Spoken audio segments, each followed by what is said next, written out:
When it comes to belief in God, both the true believer and the atheist have the exact same problem, that they're both suffering confusion.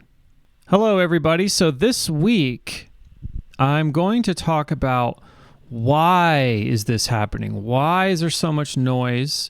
Why is there so much confusion? Last week, I talked a little bit about tuning into your signal, tuning into your home base, and really being able to see the world as it is without all of this noise.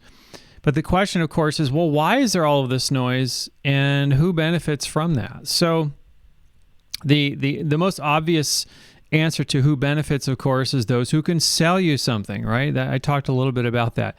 And there's all kinds of salesmen. From the very highest level, we're talking about, the banks and the corporations, and then you have the salesmen that are in politics, and you have the salesmen that are just selling you some Doritos, or they're selling you some nonsense garbage that you don't need. All up and down the chain, they're all salesmen, and they're all playing the same game. And in order to sell you really anything, you really have to not really know. You have to be in a state of confusion, or you have to be in a state of just constant noise. Okay, you have to be in a state where you're set in a place where you don't really know what you want, because there's just so much noise coming at you in every direction. Okay. There's more noise all over the place, and that's intentional, because the more noise there is and the less signal, well, that means that, I can sell you something because you don't really know what you want. Once you know what you want, you're a very tough customer. It's very difficult to sell someone who knows what they want, because most people that really know what they want realize they don't need 95% of the garbage and the crap that's being sold anyway. So let's get into this. I want to use an example of this sort of how this noise gets created and what you can do about it, okay? So I chose the wonderful, eternal, hot button topic of belief in God, okay? And I'm going to demonstrate clearly and as concisely as I can why this noise is created and what you can do about it, okay? So I'm going to challenge your thinking a little bit. Okay. Now, first of all, I'm going to make a statement that you may not agree with in the beginning, but if you at least try to understand what it is I'm saying, and by the way, I'd love to hear your comments if there's anything that you don't understand, or you think that I'm full of crap, or I don't know what I'm talking about. That's all on the table. All of it is fine. Happy to discuss. That's never a problem. Okay. So I'm going to talk about belief in God, but what I'm going to say next is either going to confuse, upset, or befuddle, anger, or make you actually relieved that someone actually has said something that you've thought. When it comes to belief in God, both the true believer and the atheist have the exact same problem, that they're both suffering confusion. Okay, now I'm going to explain that statement, okay?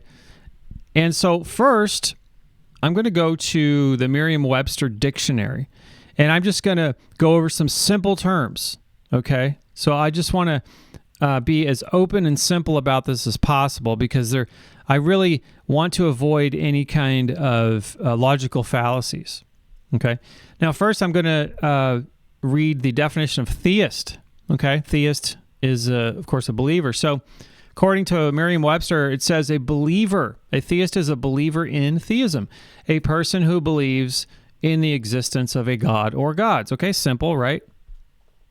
Okay, so what's an atheist? Atheist is defined by a person who does not believe in the existence of a god or gods. Okay, one who does not believe. So one who not necessarily, and actually the definition isn't that they do not believe in God, but they believe God does not exist. Okay. Here's the interesting part about both the theist and the atheist, or the true believer and the non-believer. okay? The atheist and the theist, or the non-believer and the true believer, they both have the same problem. And that same problem is belief, okay? The atheist has the exact same problem as the true believer, and they are both operating on belief, okay? Now, let me define, or let me read the definition of belief from Merriam-Webster yet again. Belief is defined as a state or habit of mind in which trust or confidence is placed in some person or thing. Belief in God, belief in science, belief in democracy, yada, yada, yada. Okay? So the key to this is belief. Okay? So I'm talking about belief. And the interesting thing about belief is that you're basically placing you're placing a certain level of faith in something. And the funny thing is, in order to believe anything, okay, you have to take that leap of faith. Okay, so that's why I say that the true believer and the atheist are actually both confused. Okay, so why would I say that? Because in this world, there are things that are just simply known. Okay, you can know things to a certain point. Okay, we know that we're having some sort of experience, just basic philosophy, right? We can go into what that experience is or what it means or whatever, but that's okay. That's not what I'm talking about. I'm talking about being unhindered by your beliefs. Okay, so instead of believing in God, okay, or believing that there is no God, okay, instead you can focus on yourself as a process. You can focus on knowing, using the senses that you have, okay, using the faculties of the mind, expanding your consciousness, meditating, right, contemplating on these things, using science, using scientific inquiry, okay, as the pathway into your own consciousness. Does that make sense? Really becoming a student of the signal within yourself. What is this self? What does this really mean? And I'm not talking about, picking up some Carl Jung or, I'm not talking about any of that, because you can stand on the sidelines and be a spectator to someone else's work. Okay, you can believe in Carl Jung or Freud or whoever. Okay, and you can, I like that. That's good. But what do you really know about yourself? What sort of signal within yourself are you really tuning into? Okay, and I'm not just talking about the thoughts that revolve around your idea of who you think you are, because that's just an illusion as well. Okay, that's just a belief. Okay, you believe yourself to be a certain way. Okay, this belief is an idol in your mind, and I've talked about this before, obviously. But your belief is irrelevant to what is. Does that make sense? Okay, my belief is completely irrelevant to what is. Okay, I have nothing to sell you or to convince you or tell you that's going to be something that I can give you or someone else can give you, right? I'm talking about tuning into yourself and realizing what you already have that can come out of you naturally, okay, on a daily basis, instead of being, because the thing about belief is, okay, if you're the true believer going to church every Sunday or going to temple, okay, every Saturday, or you're going to the mosque every Friday, or whatever it is, okay, if you're going there and And that is sort of, you have this belief, okay? Chances are, I'm not saying this about everyone, it's not a blanket statement, but chances are your belief is really getting in the way of the process of yourself and realizing your connection to all of this, okay? And your personal connection can be reality and the universe and the cosmos, we know scientifically, we know just by common sense, just by looking out at the stars at night. And we can make any sort of inferences, but we know that the connection that we have, that we having this human experience and whatever that is and whatever that means, and we want to get as many answers as possible, and science is a tool for that, just like spirituality, just like philosophy. These are all sort of methods to explore the process, okay, of existence, the process of existence. But if you are a stranger to your own mind and body, okay, and what I mean by that is if you believe that a doctor is going to know more about your body than you do, right? If you're going to believe that you really, you should just throw your hands up and that you just don't really know about yourself, the inner processes of your own mind, how your body works, right? Your body's this amazing, it's the most complex chemistry set in the known universe, okay? And you inhabit it, you live inside of it, and yet you act as if you just sort of, it's some sort of a burden, and it's not anything to really be too concerned about, as long as you're not bleeding from the eyes, or you can maybe walk upright, or you're breathing, and you don't have some kind of issues with your body or wounds, then you kind of just forget about it.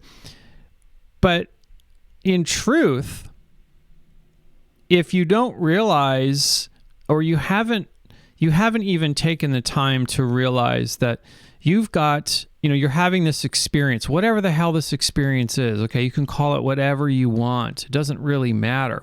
But you are having an experience. We're having some sort of experience. And wouldn't you want to tune into that signal within yourself to know a little bit more about that? Okay, that's not belief. That's just investigation. That is recognizing that you are a process. And what comes out of that process of exploration throughout an entire lifetime, okay, you can build an institution and you can call it religion. You can build an institution and call it science. You can build an institution and call it whatever the hell you want, okay? But as soon as that is accomplished, as soon as that is done, okay, then you're basically encouraging everyone who's going to join this institution to sort of treat it like a museum, to sort of be like a spectator, to kind of walk around, observing things, looking at things from a distance. Okay, so that's really what I want to impress upon you this week is, are you really living your life like you're a process, or are you sort of just attaching yourself to one belief or another? Well, I believe this because of this and this and this, okay? I guarantee you that if I sat down with anyone who believed in either thing, if you believed in God and, you went to church and you were very religious, or you didn't you believe there was no God, right? Chances are I would find someone who really isn't engaged at all, but who is just completely indifferent to this experience. Well, I'm here to tell you, you're just going to have this experience, and then that'll be that, right? Who you are, who I am, right? We're just an accumulation process of experience. I mean, that's who we really are, okay? You can look into that in any way you want, okay? Eastern religions, or Eastern, Vedic philosophy, Buddhism, the Eastern religions look at that a certain way, okay, and it's pretty obvious where my background is, but also science is also a very interesting sort of process of investigating this experience we call life. Interestingly enough, science sort of just like in the past maybe 10 years, 20 years is coming around to the idea of consciousness being primary to this experience and this reality that we're having. So it's good to see finally, mainstream science start to look inward a little bit, because we definitely need that right about now. So what is happening, okay, is the signal. And why is there so much noise? It's because we're just not tuning in to that signal within ourselves. And I feel like people that do, right, and whatever sort of framework, people that are really tuning in, and I think a lot more people are, but people that are really tuning in, that will then realize, okay, first it's the signal.